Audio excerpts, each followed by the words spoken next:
Doon sa mga nagtatanong kung mayroon bang abono sa SFD Instant Delivery, wala pong abono guys sa SFD Instant Delivery. Lahat ng i-deliver nating mga parcel guys is dalawang klase lang po yan guys. Mayroong paid na at yung isa ay via COD. Ito yung mga COD bookings na in-order ni customer na hindi pa bayad. So ang mangyayari nito guys ay ibabawas lang dun sa top up natin. So kailangan nyo rin mag-top up guys para doon sa mga COD bookings na nakukuha ninyo. So, doon sa mga parcel na i-deliver natin from seller to customer, wala tayong babayarang actual cash doon sa seller guys. Walang abono to guys, kaya wala kayong ilalabas na pera.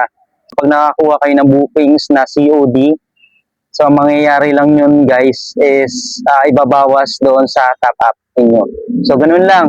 And then, kailangan nyo lang i-top up yung mga na-collect nyong amount doon sa customer. So, kung ano ang lalabas lang doon sa screen nyo guys, yun lang yung i-collect ninyo na COD amount doon sa customer. So, yung delivery fee guys ay paid na po yan at after nyong matapos yung pag-deliver nyo, saka papasok doon sa inyong driver wallet. So, yun lamang guys. Salamat sa inyong support. Ingat kayo guys. Ingat. God bless.